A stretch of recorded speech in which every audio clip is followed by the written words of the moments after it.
皆さんごきげんよう、上川薫です。今回はニュースを離れて、私がなぜ政治的な話題で動画を作り続けているかといったその理由をお話しします。ここ最近私の動画にコメントをされる方というのが少し顔ぶれが変わってきたように思うので、今回はその話を改めてしようと思います。それではまずは皆さんに質問をします。あなたはどちらに該当するでしょうか？まず最初の1は、日本の未来には様々な問題が立ちふさがっている。この対応を間違えれば、今までの日本の良さというものがどんどん失われていってしまうという危機感を持っているか。そして2つ目の考えは、日本の未来は順風満帆。今問題として指摘されているような話というのは、頭のいい人やもしくは偉い人たちというのが問題の解決にあたり、これらの心配というのは先々においては我々が気にするような問題としては認識されなくなる。だから未来に何か不安や危機を覚える必要など全くない。あなたはこの2つの考え方のどちらになるでしょうか？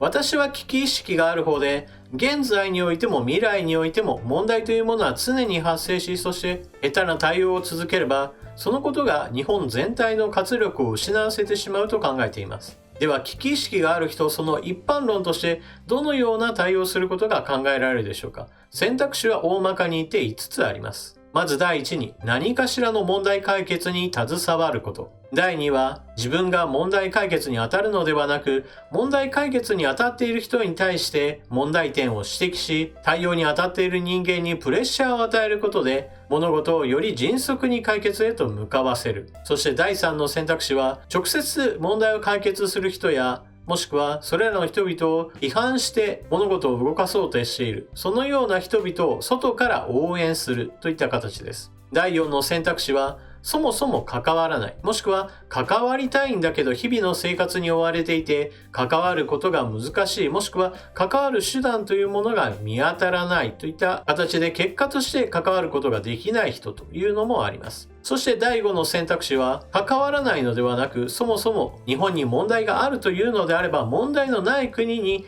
もう自分の生活拠点を移してしまうという選択肢です。昔と違い現在においては、お金さえあれば、経済状態の良い国、治安状態の良い国、そして移住してくる人、もしくは長期に滞在する人たちというのを優遇するような国というものは、世界各国にあるものです。特に蓄えが多い人やもしくは毎年お金を生むような金融資産をたくさん持っている人などに対しては、どうぞ私の国に来てくださいという国があるものです。これら一般的な選択肢のうち私が選ぶのは1。なるべくであればその問題点を解決するために何かしら携わりたいと考えています。なぜそのように考えるかというと、日本で生まれ育って、日本は良い国であり、また良い文化があるということを知っているからです。ですから、この良い点というものを守りたいと考えています。日本には美しい自然があり、歴史があり、由緒ある建造物など、また寺社仏閣などもありますし、一方で発展した都市の美しい夜景などもありますし、世界全体で見れば非常に高水準の医療制度なども整っています。さらに、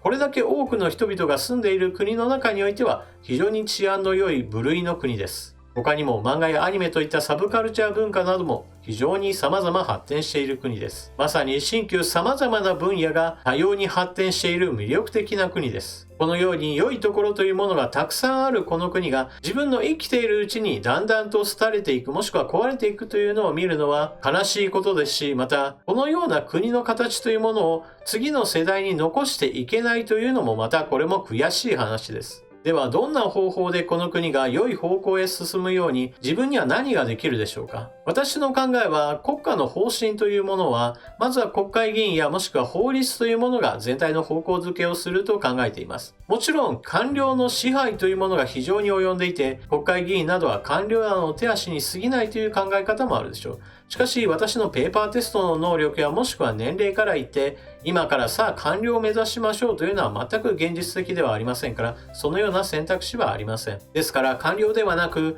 政治や政治家に対しての影響力を持つということが一番目的にかなっているでしょう。そのため目的が日本を良くするということであれば、それに見合った最適な方法というものは自分自身が国会議員になるであったり、もしくは総理大臣を目指すといった話などが良いこととなります。ただ政党政治というものが主流になっている現代において、そうした個人の思いというものが叶えられる可能性というのは非常に低く、まさに厳しい道のりとなります。ですから政治に影響力を持つという意味においては、そうした政治家になる道を目指すというものと同時に政治に影響力を与えるということも非常に重要です。では政治家に大きな影響力を与えるものとは何でしょうか。それは世論です。より多くの人々と問題意識を共有して世論形成に力を尽くすというのも日本を良くするための一つの方策です。これらのことから私は YouTube の場というものを非常に有効活用しようと考えています。ただ YouTube というのは自由に何でも言っていいというわけではありません。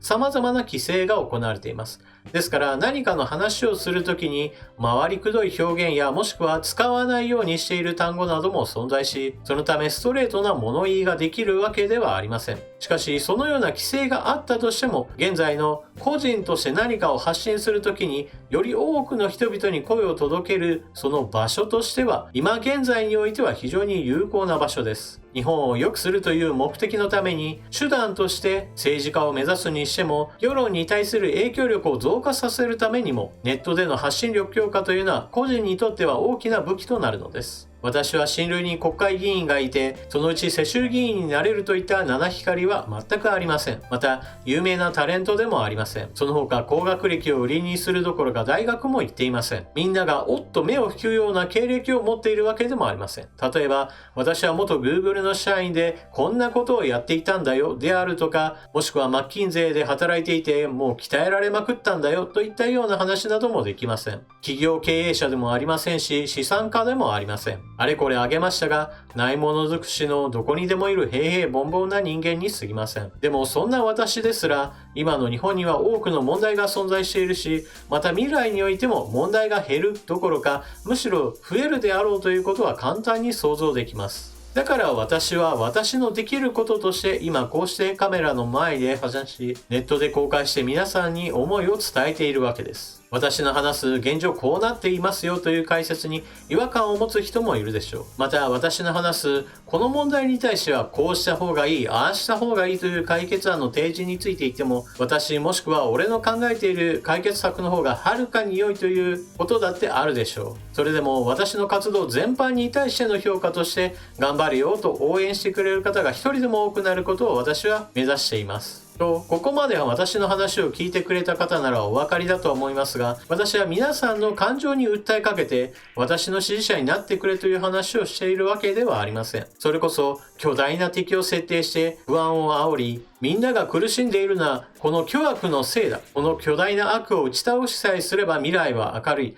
だから私に多くの権限を与えてくれといったような話をしているわけではありません。その方がストーリーとしては非常に面白いですし、また一人の人間が全て解決してくれるんだったらこんな素晴らしいことはないと熱狂することも可能かもしれません。ただ私の場合はそうしたキャラクターではありませんし、キャラクターであったとしてもどのみちそのような方策は取らないでしょう。というのもそもそも現代の問題の多くというものは何か一つだけの巨悪を倒せばさあそれで全て解決だといったような単純な話ではないからです。それこそこれまでは通用していたより良いものだと考えられていたもの、つまり最善であったはずのものが未来においてはそれが最善ではなく未来への発展を妨げるものとして立ちふさがってしまうということも十分あり得るわけですし、またこれまでは全く問題のなかった手をつけなくてもよかった問題というものがそれこそ安全保障問題のように今後は自分たち日本を苦しめるような足かせとなって呪いへと変化してしまう可能性なども十分あるわけです。そして日本人が望んでいなかったとしても現在の日本というものは世界の中の日本です。ですから日本の中だけでどうこうするという考え方だけでは事態をコントロールすることは非常に難しいです。地球上のどこかにおいて起こった出来事というものが必ず日本にも大きな影響を及ぼすものなのです。そのためこれさえ解決すればもっと問題ないよと言えるような話はほとんどなくて、次から次と発生する問題というものを次から次へと同じようにひたすら片付けていくしかないというような終わりのない戦いが待っています。さて少し話が長くなってきたのでこの辺りで少し話の視点を変えましょう。私の属性についてです。私の政治的なスタンスというのは中道です。ですから右派でも左派でもありません。このことは右寄りの人たちにしてみればなんだか左の方に寄っているように見えるなという具合もありますし、全く逆で左寄りの人にしてみればあの人は右に寄っているなというふうにも見えます。ですが私自身としては別に右にも左にも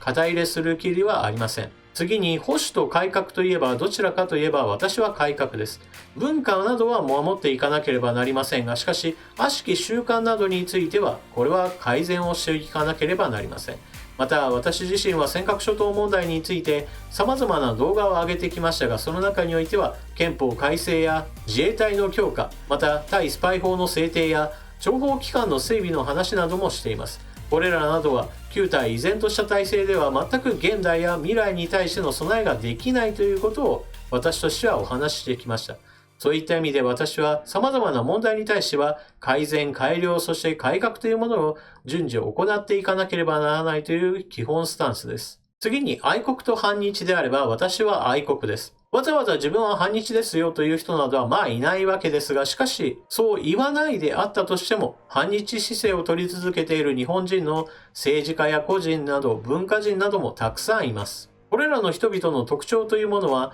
批判することそのものが目的化している人たちというのがいます。同じように私も政策批判などは行うわけですが、しかし私にとっては政策批判というのは批判すること自体が目的ではありません。こういった問題がありますよという指摘を行うのは、じゃあそこをどうやって改善しようかというそのスタート地点としての批判であって、批判することだけで終わりにするつもりはありません。批判が目的化している人たちというのはそれこそ誰かや何かに責任を取らせて私は仕事をしたんだぞというアピールをすること、それ自体が一つの目的と化しています。多くの人々が不満に思っている問題に対して批判をすることで一定の支持を受けられるということは、これまで野党が生き残り続けていることからある一定層の支持というものは受け付けるでしょうが、そういったことを延々と繰り返していてはそれこそ現在の政界で足の引っ張り合いをするということが日常化するだけのことであって、未来に向かっての改善が進んでいくようには私には思えません。